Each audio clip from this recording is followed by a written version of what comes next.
नमस्कार मित्रांनो, शुभ श्रावणी मालिकेच्या येणाऱ्या भागांमध्ये जबरदस्त असे ट्विस्ट आपल्याला पाहायला मिळणार आहेत. कारण की इथे स्वीटीने अलकनंदावर विश्वास ठेवून पुढची खेळी खेळायला सुरुवात केलेली आहे. परंतु आता श्रावणीला सिनियर इन्स्पेक्टरची साथ मिळताच आता श्रावणी ही इंद्रनीलला गजाड करण्याच्या मागे लागलेली आहे. तर स्वीटी ही जरीही इंद्रनीलला फरारी करणार आहे, तरीही पोलिसांची टीम आणि साहेबांच्या या सगळ्या मागोव्यामुळे अखेर इंद्रनील हा गजाआड होणार आहे. तो पोलिसांच्या ताब्यात जाणार आहे. त्यामुळे आता श्रावणीचं मिशन सक्सेस होणार आहेच. त्याचप्रमाणे इथे आता शुभ आणि श्रावणी यांच्या संसाराला एक नवीन सुरुवात झाली आहे. त्याचमुळे आता जेव्हा इथे शुभ आणि श्रावणी हे ट्रान्सपोर्टेशनचा नवीन बिझनेस सुरू करतात, त्याच वेळेला त्यांच्या बिझनेसला आता मोठी भरभराट मिळणार आहे. शुभ श्रावणीचे आता सोन्याचे दिवस परत येणार आहेत. त्यामुळे संपूर्ण कुटुंबाला आता त्यांच्यासमोर मान खाली घालावी लागणार आहे. नेमकं कसं आणि काय घडणार सगळं आजच्या या व्हिडिओच्या माध्यमातून आपण पाहणार आहोत. चला तर मग वेळ न घालवता व्हिडिओला सुरुवात करूया. आतापर्यंत आपण मालिकेमध्ये पाहिलं की श्रावणीला खूप राग आलेला असतो रुद्र इन्स्पेक्टरचा, कारण अजूनही त्याने कुठल्याही प्रकारचं काहीही चेंज घेतलेला नसतो. श्रावणीने कंप्लेंट लिहायला टाकून पण त्याने FIR वगैरे नोंदवलेली नसते. त्यामुळे इथे आता त्याला खूप जास्त राग आलेला असतो. काहीही झालं तरीही आता श्रावणीला एक गोष्ट माहीत असते की रुद्र हे सगळं मुद्दाम करतोय, ते म्हणजे त्या स्वीटीमुळे आणि अलकनंदामुळे. आता अलकनंदा आणि स्वीटी दोघीजणीही मिळून हे सगळं कारस्थान शुभ आणि श्रावणी यांच्या विरोधामध्ये रचत आहे, हे अगदी बरोबर तिला माहीत असतं. त्यामुळे जेव्हा सिनियर इन्स्पेक्टर येऊन त्याबद्दल सगळं काही विचारतात, तेव्हा मात्र इथे आता श्रावणी सगळ्या गोष्टींची उत्तरं देते. जे काही घडलं आहे हे सगळं घडलं आहे ते त्या इंद्रनीलमुळे, आणि तरीही त्याला कंप्लेंट केली जात नाही आहे. माझ्या नंदेचं आयुष्य तिने उद्ध्वस्त केलेलं आहे. त्यामुळे आता ते सगळं घरातलं जेव्हा प्रकरण ऐकतात, तेव्हा आता श्रावणी ही साहेबांची मुलगी आहे हे इन्स्पेक्टरना माहीत असतं. त्यामुळे मोठे साहेब लगेच तक्रार घेतात आणि आताच्या आता वॉरंट काढायचं आणि लगेचच इंद्रनीलला पोलीस स्टेशनमध्ये अटक करून घेऊन यायचं. परंतु स्वीटीने अगदी त्याच वेळेला बरोबर निशाणा साधून इंद्रनीलला बाहेर फरारी म्हणून पाठवलेलं असतं. आणि तो पळाल्यामुळे इथे आता श्रावणी ही चांगलीच स्वीटीला धमकी देते आणि म्हणते की तू कुठेही कुठल्याही जगाच्या कानाकोपऱ्यात तुझ्या भावाला लपव, परंतु एक गोष्ट लक्षात ठेव, काहीही झालं ना तरीही तुझा जो भाव आहे ना तो वाचणार नाही आहे. कितीही काही झालं तरीही तो कधीही कुठल्याही गोष्टीमधून सुटणार नाही आहे, समजलं ना. त्यामुळे ज्या काही गोष्टी आहेत ना त्या सगळ्या गोष्टी तुझ्या बाहेर निघणारच आहेत. तुला वाटत असेल की तू साहेबांकडे नोकरी करते, तुला कोणी नाही काही करू शकत ना, तुझ्या फॅमिलीला हात लावू शकत. पण आता तशी परिस्थिती राहिलेली नाही. आता सगळ्यांचा हिशोब एकदाच होणार हे लक्षात ठेव. चांगलाच दम तिने दिलेला असतो. त्यामुळे इथे आता सगळी टीम ही त्याला पकडण्याच्या मागे लागलेली असते. साहेब म्हणतात की त्या माणसाला जोवर इन्स्पेक्टर रुद्र तू पकडणार नाहीस ना तोपर्यंत तुला आम्ही सस्पेंड करणार आहोत, समजलं. जोपर्यंत तो माणूस हा पोलिसांच्या कोठडीत नसेल तोपर्यंत तू ड्युटी जॉईन करायची नाही. इथे आता रुद्रवरती मोठं संकट ओढवलेलं असतं, कारण की आता लवकरात लवकर जोपर्यंत त्या इंद्रनीलला अटक होणार नाही ना तोपर्यंत काही इथे रुद्रला ड्युटीवर जॉईन करता येणार नसतं. आणि हा सगळा दबदबा असतो तो श्रावणीचा.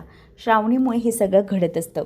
तर इन्स्पेक्टरने इतकी मोठी शिक्षा दिल्यामुळे आता काहीही झालं तरीही रुद्रच्या हातात कुठल्याही प्रकारचे अधिकार उरलेले नसतात, कारण की त्याला माहीत पडलेलं असतं जोपर्यंत आता त्या इंद्रनीलला मी इथे आणत नाही तोपर्यंत माझ्या नोकरीवरती गदा आहे. तर हे सगळं आता स्वीटीला समजतं. तिच्या लक्षात येतं की काही झालं तरीही माझ्या भावाचे आता सगळेजण हे लोक पाठलाग करत आहे आणि तो कुठपर्यंत जाईल काहीच माहीत नाही. पोलीस देखील आता इंद्रच्या मागे असतात आणि त्याला शोधण्यासाठी, त्याला सगळीकडे पकडण्यासाठी बऱ्याच जणांचे लवकर कॉन्टॅक्ट हे करून तो पळून गेलेला असतो. तेव्हा मग खरं तर हे सगळं होतं म्हणजे जेव्हा इन्स्पेक्टर साहेब जातीने या सगळ्यामध्ये लक्ष घालतात, तेव्हा मात्र इथे इंद्रनीलचा जो गजाआड म्हणजे इंद्रनीलला आतमध्ये टाकण्याचं प्रमाण आता जास्त वाढलेलं असतं. आणि बऱ्याच जणांनी इंद्रनीलसाठी हे सगळं पाऊल उचललेले असतात. मीडियावाले किंवा कोणी सगळ्यांनी आता त्यांच्या विरोधात नाव काढायला सुरुवात केलेली असते.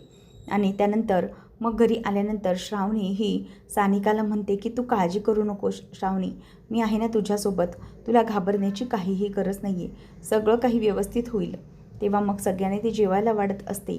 बिचारी स्वतः तर जेवलेली नसते, परंतु सगळं करून देखील ती स्वतः न जेवता सगळ्यांना जेवायला वाढत असते.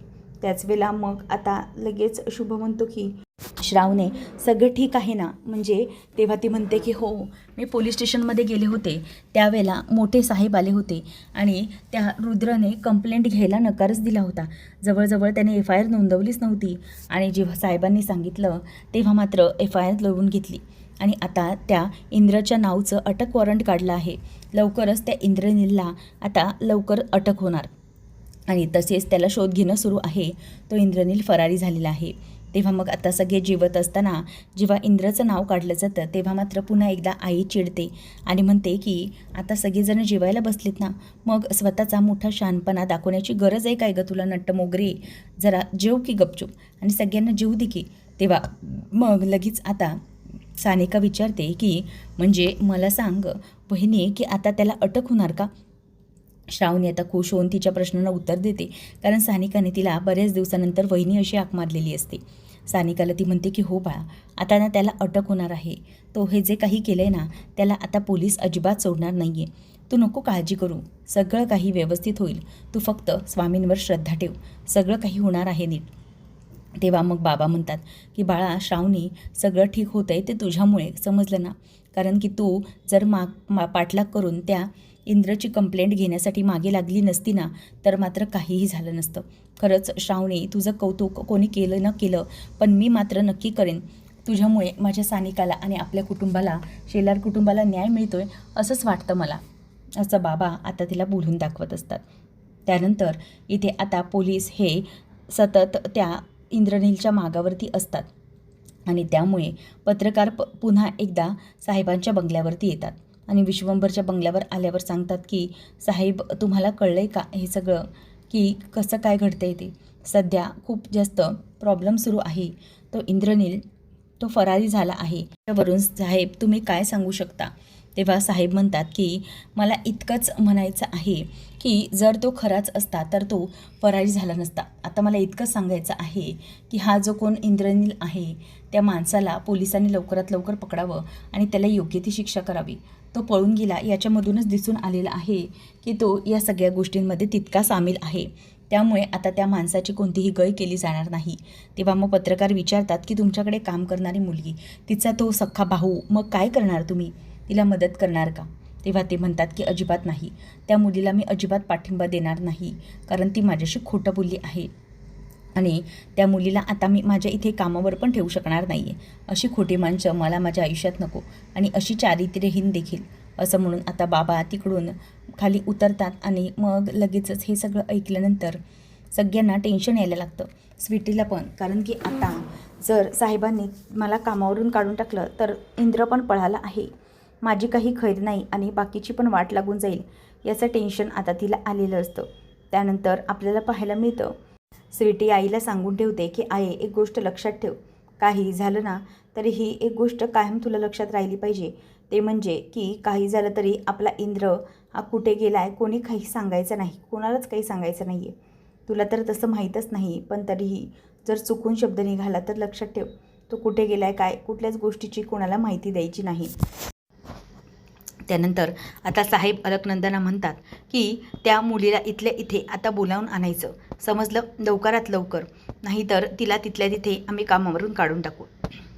तेव्हा मग अलकनंदा स्वीटीला फोन करते आणि म्हणते की जरा दादाला तुझ्याशी बोलायचं आहे, तू लवकर इकडं निघून ये.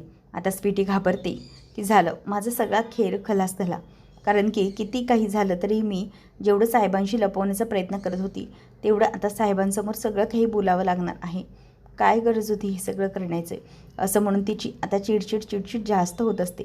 पण तिला आम्ही समजवत असतो की किती काही झालं तरीही आता या सगळ्या गोष्टी आपल्या हातात नाही आहे, त्यामुळे जे काही आहे ते सगळ्या गोष्टी फेस करायच्यात, असं आता ती त्याला समजवत असते.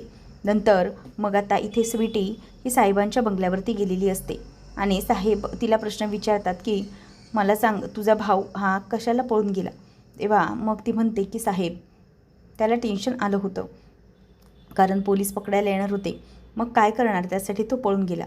तेव्हा मग लगेच साहेब म्हणतात की हे बघ, तू चुकतेस, तो पळून गेला याचं मागचं कारण हेच आहे की तो पळपुटा आहे आणि तो हे सगळं केलं आहे ना, त्यामुळे आता तू इथे राहू शकत नाहीस, तुला इथून आम्ही कामावरून काढून टाकतोय, असं म्हणून तिलाही कामावरून आता काढून टाकलेली असते.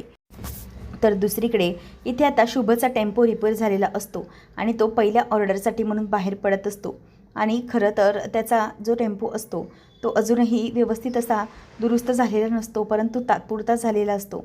आणि त्याच वेळेला मग आता हे सगळं होत असताना सगळ्यात जास्त टेन्शन येतं तर शुभला की आता पुढे काय करायचं आहे. मग तेवढ्यातच आता आई येते आणि तिने हे सगळं केल्यामुळे विचारलेलं असतं की हे सगळं कशासाठी आणि का. आणि मग त्याच वेळेला हे सगळं श्रावणी घडवून आणते शुभसाठी हे तिला माहीतच नसतं. परंतु इथे आता श्रावणीच्या साथीने शुभचा चांगला बिझनेस सुरू झालेला असतो आणि शुभ हळूहळू का होईना कमवायला लागलेला असतो. हळूहळू त्या दोघांचीही भरभराट व्हायला लागलेली असते. तर या सगळ्यामुळे आता पुन्हा शुभला आणि श्रावणीला घरामध्ये मान मिळणार आहे. परंतु नेमकं आता पुढे कसं आणि काय घडणार आहे पाहणं रंजकतेचं ठरणार आहे. असेच अपडेट जाणून घेण्यासाठी चॅनलला नक्की सबस्क्राईब करा. धन्यवाद.